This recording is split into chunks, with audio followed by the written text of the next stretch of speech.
செங்கோட்டையன் போய் அங்கே என்ன வத்தி வச்சாரு, அங்கே போய் என்ன போட்டு கொடுத்துருக்கிறாரு, என்ன குற்றச்சாட்டுகளை சொல்லி இருக்கிறாரு என்பதற்கான ஒரு நெருக்கடி இயல்பாகவே எடப்பாடிக்கு வந்துவிட்டது. அந்த சந்திப்பு முடிந்து வருகிற போது டெல்லியில் ஒரு பத்திரிகையாளர் காரில் வரும்போது கட்சிப்பை வச்சு முகம் துடைக்கிறது ஒரு புகைப்படமாக எடுக்கிறார். நிரஞ்சன் என்று சொல்லக்கூடிய ஒரு பத்திரிகையாளர் முகத்தை தொடச்சதா சொல்கிறாரு சார். தலையில் முக்காட்டை போட்டு வந்தாரான்னு மட்டும்தான் கேட்கல. முழுக்க நனைஞ்சாச்சு, இனிமேல் முக்காட்டு எதுக்குன்னு சொன்னாரா, முடிஞ்சு வச்சா கதை, கூட்டணி முறிவுக்கு வரப்போகுதா, கூட்டணியை உடைக்க போகிறாங்களா, இல்லை சேர்க்க போகிறாங்களா, இல்லை நீ இப்படியே இரு, நாங்கள் என்டிஏ கூட்டணியில் டிடிவி தினகரனை சேர்த்துக்கிறோம், ஓபிஎஸ்ஸை சேர்த்துக்கிறோம், நீ எதுவும் தலையிடாமல் இரு என்று எச்சரித்தார்களா, அல்லது தொகுதி உடன்பாட்டில் பாஜகவிற்கு கூடுதல் சீட்டு கேட்டாங்களா என்று பல்வேறு யூகங்களுக்கு இந்த சந்திப்பு வலியுறுத்துகிறது. திமுகவின் முப்பெரும் விழாவிலே அதிமுக கடந்த காலங்களிலே அண்ணா இசம் என்று சொன்னது அது அடிமை இசமாக மாறி அமித்ஷா இசமாக மாறிவிட்டது என்று முதலமைச்சர் தன்னுடைய உரையிலே குறிப்பிடுகிறார். அதனால் அதிமுகவினுடைய அடுத்த ரவுண்டில் 2026 தேர்தலுக்கு பின்பு எடப்பாடி பழனிசாமி தலைவராக நீடிப்பாரா அல்லது கட்சியினரால் தூக்கி எறியப்படுவாரா என்பது போக போக தெரியும். நேர்களே வணக்கம். இன்று நம்மோடு நேர்காணல் பேசுவதற்காக அரசியல் விமர்சகர் திருமிகு ராஜகம்பீரன் அவர்கள் நம்மோடு இணைந்திருக்கிறார். வாருங்கள், அவரோடு பேசலாம். வணக்கம் சார். வணக்கம். அதிமுகவினுடைய பொதுச் செயலாளர் திரு எடப்பாடி பழனிசாமி அவர்கள் அமித்ஷா அவர்களை சந்திச்சுட்டு வந்த பிறகு அவர் காரில் செல்லும் பொழுது முகத்தை மூடிட்டு போனாங்க அப்படின்னு சொல்லி பெரிய விமர்சனத்துக்குள்ளாச்சு. அது திட்டவட்டமாக செய்தியாளர் சந்திப்பில் மறுத்திருக்கிறாரு. எப்படி பார்க்குறீங்க சார்? அது அமித்ஷாவோடு என்ன பேசினோம், எதற்காக சந்தித்தோம் என்பது குறித்து சூசகமாக பேசக்கூடிய ஒரு சூழ்நிலையிலே தான், வெளிப்படையாக பேச முடியாத ஒரு சூழ்நிலையிலே தான் எடப்பாடி பழனிசாமி இருக்கிறார். அதனால தான் அவர் என்ன சொல்கிறாருன்னா, முத்துராமலிங்க தேவருக்கு விமான நிலையத்துக்கு பெயர் சூட்டுறதுக்காக நான் கோரிக்கை வச்சேன் அப்படின்னு சொல்கிறார். அந்த கோரிக்கையை இங்கேருந்தே வைக்கலாம், அவருடைய சொந்த ஊராக இருக்கக்கூடிய சிலுவம்பாளையத்திலிருந்து கூட அந்த கோரிக்கை வைக்கலாம். கோரிக்கை வைப்பதற்காகவோ கோரிக்கையை நிறைவேற்றுவதற்காகவோ அவர் போனது மாதிரி தெரியல. ஏன்னா கட்சி ஒருங்கிணைக்கப்பட வேண்டும் என்று செங்கோட்டையன் ஒரு பெரிய பேரணி மாதிரி ஆட்களை திரட்டி, ஆயிரக்கணக்கான பேரை திரட்டி 10 நாள் கெடு விதித்தார். 10 நாள் கெடு விதித்ததற்கு பின்பு எனக்கென்ன நீ கெடு விதிக்கிறது என்று, நீ ஒரு கட்சியினோட மாவட்ட செயலாளர், அமைப்பு செயலாளர், நான் தான் கட்சிக்கு பொதுச் செயலாளர், யார் பெரிய ஆள், நான் தான் பெரிய ஆள், என்கிட்டே சவால் விடுவியா என்று கட்சியினுடைய அனைத்து பொறுப்புகளிலிருந்து விடுவிக்கப்படுகிறார் என்று சொன்னதற்கு பின்பு அவருடைய ஆதரவாளர்கள் பல பேர் ராஜினாமா செய்தார்கள் கட்சி பொறுப்பில். அதற்கு பின்பு ஹரித்வாருக்கு போகிறேன் என்று சொல்லிவிட்டு அமித்ஷாவை பார்ப்பதற்காக, ராமரை பார்க்க போகிறேன் என்று சொல்லிவிட்டு அமித்ஷாவை பார்ப்பதற்காக செங்கோட்டையன் போனார். செங்கோட்டையன் போய் அங்கே என்ன வத்தி வச்சார், அங்கே போய் என்ன போட்டு கொடுத்துருக்கிறாரு, என்ன குற்றச்சாட்டுகளை சொல்லியிருக்கிறாரு என்பதற்கான ஒரு நெருக்கடி இயல்பாகவே எடப்பாடிக்கு வந்துவிட்டது. அதை சரி கட்டுவதற்கு ஒரு சந்தர்ப்பமாக குடியரசு துணைத் தலைவர் பதவியேற்பு விழாவிலே சிபி ராதாகிருஷ்ணனை வாழ்த்து தெரிவிப்பதற்காக செல்கிறேன் என்கிற போர்வையிலே ஒரு காரணத்தை காட்டி அமித்ஷாவை சந்தித்து விட்டு வருகிறார். அமித்ஷாவை சந்தித்தது குறித்து அரசியல் ரீதியாக என்ன பேசினோம் என்பதை ஒரு பொதுப்படையாக கூட, நாங்கள் தொகுதி பங்கீடு குறித்து பேசினோம், உரிய நேரத்தில் வெளியிட்டோம், அந்த மாதிரி ஏதாவது வெளிப்படைத்தன்மையாக ஏதாவது பேசியிருந்தால் பரவாயில்ல. எந்த வெளிப்படைத்தன்மையும் இல்லாமலே அந்த சந்திப்பு முடிந்து வருகிற போது டெல்லியில் ஒரு பத்திரிகையாளர் அவர் காரில் வரும்போது கட்சிப்பை வச்சு முகம் துடைக்கிறது ஒரு புகைப்படமாக எடுக்கிறார். நிரஞ்சன் என்று சொல்லக்கூடிய ஒரு பத்திரிகையாளர் அவரை மிரட்டும் பொருட்டு அவருக்கு அதிமுகவினுடைய வழக்கறிஞர் பிரிவில் நோட்டீஸ் அனுப்பியிருக்காங்க. இது ஒரு பெரிய விஷயம் இல்லைன்னு அவங்களே சொல்கிறாங்க.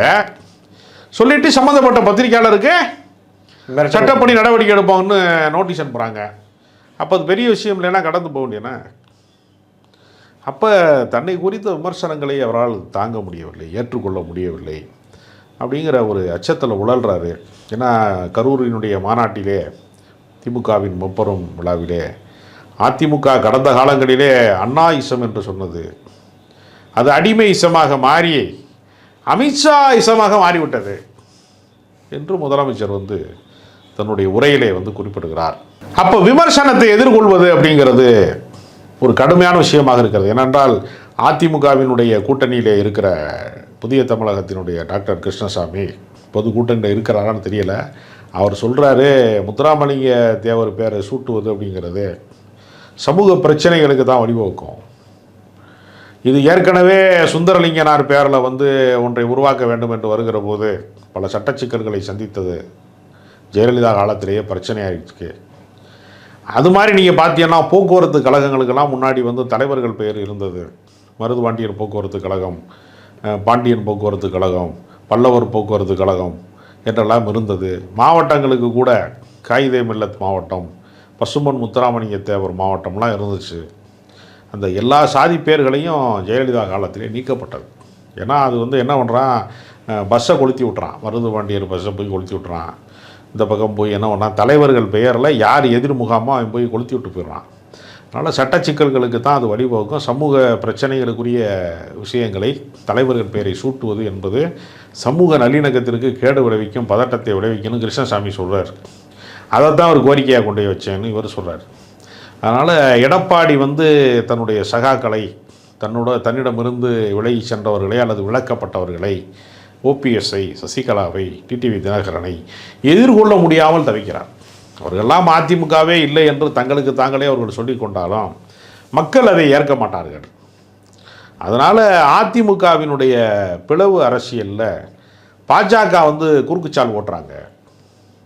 அதனால் செங்கோட்டையன் அவருடைய சமூகத்தை சேர்ந்தவர், அவருடைய பகுதியை சேர்ந்தவர், கொங்கு மண்டலத்தை சேர்ந்தவர், அவரே இவருக்கு எதிர்ப்பு குரலாக மாறிவிட்டார் என்கிற போது நாளொரு மேனியும் பொழுதொரு வண்ணமுமாக என்று சொல்வதைப் போல ஒவ்வொரு நாளும் வந்து அதிமுக பிளவை சந்தித்து கொண்டே இருக்கிறது. இந்த பிளவு வந்து ஒருபோதும் அவர்களுக்கு வெற்றிக்கு வழிவகுக்காது, அதிகார மையத்திற்கு செல்வதற்கு ஒரு நாளும் வாய்ப்பு தராது என்கிற நிலைமை நீடிக்கிறது. அதனால் எடப்பாடி பழனிசாமி அவர்களுடைய அமித்ஷாவினுடைய சந்தித்த பயணம் என்பது வந்து முகத்தை மூடிக்கிட்டு வந்தாரா, இந்த கர்ச்சீப்பை வச்சு வாயை மூடிக்கிட்டு வந்தாரா, எதுக்காக அப்படி வந்தார் அப்படிங்கிறது இப்போ வரைக்குமே ஒரு பேசு பொருளாக மாறி. முகத்தை தொடச்சதா சொல்கிறாரு சார், தொடச்சதா சொன்னார். அவர் வந்து முகத்தில் வந்து பாதி கர்ச்சீப்பை கட்டிக்கிட்டு வந்தாருன்னு கூட ஒரு படம் வந்துச்சு. அப்புறம் ஏஐ தொழில்நுட்பத்தில் செய்யப்பட்டதுன்னு சொல்கிறாங்க சிலர். மொத்தத்தில் தலையில் முக்காடை போட்டு வந்தாரான்னு மட்டும்தான் கேட்கல. முழுக்க நனைஞ்சாச்சு, இனிமேல் முக்காட்டதுக்குன்னு சொன்னாரா, முடிஞ்சு வச்சா கதை, கூட்டணி முறிவுக்கு வரப்போகுதா, கூட்டணியை உடைக்க போகிறாங்களா, இல்லை சேர்க்க போகிறாங்களா, இல்லை நீ இப்படியே இரு, நாங்கள் என்டிஏ கூட்டணியில் வந்து டிடிவி தினகரனை சேர்த்துக்கிறோம், ஓபிஎஸ்ஸை சேர்த்துக்கிறோம், நீ எதுவும் தலையிடாமல் இரு என்று எச்சரித்தார்களா, அல்லது தொகுதி உடன்பாட்டில் வந்து பாஜகவிற்கு கூடுதல் சீட்டு கேட்டாங்களா என்று பல்வேறு யூகங்களுக்கு இந்த சந்திப்பு வழிவகுத்து விட்டார். பத்திரிகையில் ஒரு செய்தி வருது சார், என்னன்னா அதிமுகவில், அதாவது அமித்ஷா அவர்களும் எடப்பாடி பழனிசாமி அவர்களும் சந்திச்சுட்டு வெளியேற போகும்போது அமித்ஷா வந்துட்டு கூப்பிட்டு இங்கே வாங்க அப்படின்னு சொல்லி வர்றதை வச்சு ஏதோ ஒரு விஷயத்தை எச்சரிக்கை துணியில் பேசுன மாதிரி தெரிஞ்சுது அப்படிங்கிற மாதிரி சொல்கிறாங்க. அதாவது அது என்னவா இருக்கும் அப்படின்னா, அதிமுகலேருந்து இன்னும் பல பேர் வெளியே போக போகிறாங்க, எச்சரிக்கையாக இருங்க அப்படின்னு சொல்லி எடப்பாடி பழனிசாமிகிட்ட சொன்னதாகவும், எடப்பாடி பழனிசாமி அதுக்கு ஸ்டன்னாகி நின்னதாகவும் அந்த மாதிரி செய்தியை சொல்லியிருக்கிறாங்க. அப்போ அதிமுகலேருந்து ஒரு முக்கிய புள்ளி திமுகவுக்கு போக போகுது அப்படிங்கிறது தான் அவங்களுடைய பாயிண்ட்டாக இருக்குது. அப்படின்னு இருக்கப்போ அது எப்படி பார்க்குறீங்க சார்? இல்லை, ஏற்கனவே அதிமுகவிலே இருந்து பல பேர் வந்து திமுகவில் இணைந்து மந்திரிகளாக இருக்கிறாங்க, மாவட்ட செயலாளர் இருக்காங்க, கட்சியினுடைய இரண்டாம் கட்ட தலைவர்களாக இருக்கிறாங்க. அது சேகர் பாபுல இருந்து ரகுபதி என்கிற அமைச்சரில் இருந்து, சட்ட அமைச்சர் ரகுபதியிலிருந்து ஏவா வேலு, ஒரு பெரிய நீண்ட பட்டியல் இருக்குது. KKSR ராமச்சந்திரன், எல்லாருமே அதிமுகவில் இருந்து வந்தவர்கள்லாம் கட்சியினுடைய செந்தில் பாலாஜி, இப்போ முப்பெரும் விழாவை நடத்திய செந்தில் பாலாஜி, எல்லாருமே வலிமை மிக்க தலைவர்களாகத்தான் இருக்கிறாங்க. அதனால் அதனுடைய தொடர்ச்சியாக சமீபத்தில் வந்து சேர்ந்த அன்வர் ராஜா, நேற்று வந்து கட்சியில் திமுகவில் தன்னை இணைத்து கொண்ட மருது அழகுராஜ், நமது எம்ஜிஆரினுடைய ஆசிரியர் இருந்த மருது அழகுராஜ், இன்று வரிசையாக ஆட்கள் வந்துக்கிட்டே இருக்காங்க. திமுகவில் வந்து ஒட்டுமொத்த அதிமுகவில் இருக்கக்கூடிய தலைவர்களுமே எடப்பாடி பழனிசாமியை தவிர அனைவருமே திமுக வர ரெடியாக இருக்காங்க. அப்படி ஒரு நிலைமை வந்துருமோ அப்படிங்கிறது தான். அப்போ அது உண்மைதான். திமுக பாஜக இல்லை, இந்த கப்பல் டைட்டானிக் கப்பல் ஆயிடுச்சு, மூழ்க ஆரம்பிச்சிருச்சு, இது வந்து கரவை சேராது அப்படின்னு தெரிஞ்ச முன்னாடி ஒவ்வொருத்தனாக கப்பல்லேருந்து குதிக்கிறாங்க. அதுதான் உண்மையான காரணம். அதனால் இதனுடைய விளைவு என்னென்னா வந்து இனிமேல் வெற்றியே பெற முடியாது. இந்த கூட்டணியில் இருந்தால், அதிமுகவோட கட்சியில் இருந்தால் நம்ம எதிர்காலமே இல்லைன்னா அவர்கள் வெளியேறத்தான் செய்வாங்க. அதனால் யார் வேண்டுமானாலும் வெளியேறலாம். முன்னாள் அமைச்சர் ஜெயக்குமார் கூட சொன்னார், மற்றவர் ஒரு 40,000 ஓட்டு வந்து இஸ்லாமியர் ஓட்டு, சிறுபான்மை ஓட்டு வந்து எனக்கு கிறிஸ்தவர்கள் ஓட்டு வந்து எனக்கு கிடைக்காம போயிடும், நான்லாம் தோக்குற ஆளா, என்னைய தோக்கடிச்சது பாஜக தான், நான் ஒரு நாளும் தோக்க மாட்டேன் என்று ஜெயக்குமார் அப்படின்னு முடிசூடா மன்னனாக இருந்தேன் நான் அப்படின்னு சொன்னார் இல்லையா. அப்போ பாஜகவினால் பாதிக்கப்பட்டவர்கள்னு ஒரு கூட்டம் வந்து அதிமுகவுக்குள்ளே இருக்கிறாங்க. அதனால தான் அவர்கள் வந்து ஆதங்கப்படுறாங்க. அதனுடைய விளைவாக வேறும் சிலரும் வெளியேறக்கூடும் என்பதுதான் கலகரத்தம். ஓகே, இப்போ எடப்பாடி பழனிசாமி அவர்கள் இன்னொன்று சொல்கிறாரு, ஸ்டாலின் அவர்கள் பேசிய பழைய காணொலி, அதாவது செந்தில் பாலாஜி அதிமுக இந்த காலகட்டத்தில் அவர் விமர்சித்து பேசின அந்த வீடியோவை வந்து எடுத்து காமிச்சு, இந்த பாருங்க ஸ்டாலின் இப்படி பேசுகிறாரு அப்படிங்கிற மாதிரிலாம் சொல்கிறாரு. இல்லை, அது அரசியலில் யார் வேண்டுமானாலும் சொல்லலாம்.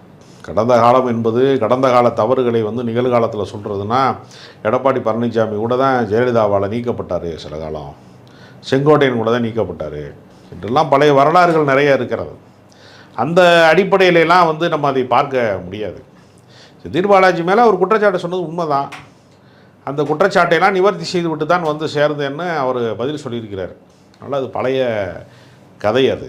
அதனால் திரும்ப திரும்ப அதை சொல்வதன் மூலமாக திமுகவை வந்து அதனுடைய எழுச்சியை வந்து வீழ்ச்சியாக மாற்றிடலாம் அப்படின்னு ஒரு எடப்பாடி நினைக்கிறாரு. உண்மை என்னன்னா, தன்னுடைய கட்சியையும் தன்னுடைய கட்டுப்பாட்டை இழந்து இருக்கக்கூடிய இந்த சூழ்நிலையில் தன் கட்சியை அவரால் பாதுகாக்க முடியுமா? தமிழகத்தை காப்போம் மீட்போம்லாம் அவர் சொல்கிறாரு. அவரால் கட்சியைவாது காப்பாற்ற முடியுமா, கட்சியைவாது மீட்க முடியுமா என்கிற ஒரு பெரிய கவலை அதிமுகவின் தொண்டர்கள் மனதிலே ஆழமாக இருக்குது. இப்போ அதிமுகவினுடைய கூட்டணி வந்து பார்த்திங்கன்னா உடஞ்சு காணப்படுது, ரொம்ப சிதறிக்கு போயிருக்கிறாங்க. புதுசாக யாராவது வர்றதுக்கு வாய்ப்பு இருக்குன்னு நினைக்கிறீங்களா, இல்லை அதிமுக கூட்டணியிலேருந்து யாராவது இங்கே திமுகவுக்கு வர்றதுக்கு வாய்ப்பு இருக்குன்னு நினைக்கிறீங்களா, எப்படி பார்க்குறீங்க சார்? இல்லை, அதிமுக கூட்டணியிலே வந்து நாங்கள் ஏமாற்றப்பட்டு விட்டோம், எங்களுக்கு ராஜ்யசபா தருவதாக சொல்லி எங்களை வஞ்சித்து விட்டார்கள் என்று வருத்தத்தோடு தேமுதிக இருக்கிறது. அப்போ தேமுதிக வந்து நிச்சயமாக வந்து திமுக கூட்டணியை நோக்கி நகர்கிறார்கள். ஏற்கனவே திமுக கூட்டணியில் மக்கள் நீதி மையம் வந்து சேர்ந்து விட்டது. தேமுதிக வருவதற்கு காத்திருக்கிறது. பாமக 2 அணிகளாக மாறியதற்கு பின்பு யார் உண்மையான அணி என்கிற பந்தயத்தில் விரைவில் ராமதாஸ் அவர்கள் தான் வந்து வெல்வதற்கான சட்ட வாய்ப்புகள் அதிகமாக இருக்குது. அப்படின்னா அவரும் திமுக ஆதரவு நிலைப்பாட்டுக்கு வருவாரா என்று நமக்கு தெரியலை. ஏறத்தாழ அவர் திமுகவுக்கு ஆதரவாக தொடர்ந்து பேசி வருகிறார். அதற்கு நேர் எதிராக அன்புமணி வந்து முரண்பாடாக பேசுகிறாரு, திமுகவுக்கு எதிராக பேசுகிறார். அப்போ திமுக அணியை நோக்கி இன்னும் வந்து பல கட்சிகள் வருவதற்கு தயாராக இருக்கிறது. ஆனால் எல்லாருக்குமே சீட்டு கொடுக்கறது, எல்லாருக்குமே அரசியல் அங்கீகாரம் கொடுப்பது என்பது ஒரு பெரிய சிரமமான விஷயமாக இருக்கும். அதனால் தேமுதிகவோ பாமகவோ திமுக அணியில் இடம்பெறுமா இல்லையா என்பது டிசம்பர் மாதத்துக்குள்ளே நமக்கு தெரிய வந்துடும். தேர்தல் நெருங்க இன்னும் பல காட்சிகள் மாறப்போகிறது. அதிமுக வந்து மேலும் உடைவதற்கான ஒரு இடத்தை நோக்கி நகர்ந்து கொண்டே இருக்கிறது. அதிமுக வலிமை பெறும் என்று நம்ம நினைக்கிற போதெல்லாம், அதிமுக ஒன்றுபட வேண்டும் என்று நினைக்கிற போதெல்லாம் அது 2 பட்டால் பரவாயில்ல, 3ஆக 4ஆக 5ஆக பிரிந்து கொண்டே இருக்கிறது. அதனால் தமிழ்நாட்டினுடைய ஒரு சிறு கட்சிகளில் ஒன்றாக அதிமுக மாறிவிடுமோ என்கிற அச்சம் வந்து தொண்டர்கள் மத்தியிலே இருக்கிறது. எடப்பாடி பழனிசாமியினுடைய தலைமை இந்த தேர்தலிலே வெற்றி பெறவில்லை என்றால் அவருடைய தலைமை வந்து தூக்கி எறியப்படும் என்கிற கருத்தை வந்து டிடிவி தினகரன் போன்றவர்கள் தொடர்ந்து வலியுறுத்திட்டு வர்றாங்க. அதனால் அதிமுகவினுடைய அடுத்த ரவுண்டில் 2026 தேர்தலுக்கு பின்பு எடப்பாடி பழனிசாமி தலைவராக நீடிப்பாரா அல்லது கட்சியினரால் தூக்கி எறியப்படுவாரா என்பது போக போக தெரியும். உங்களுடைய நேரத்தை ஒதுக்கி எங்களோட கருத்துக்களை பந்தமைக்கு நன்றி சார்.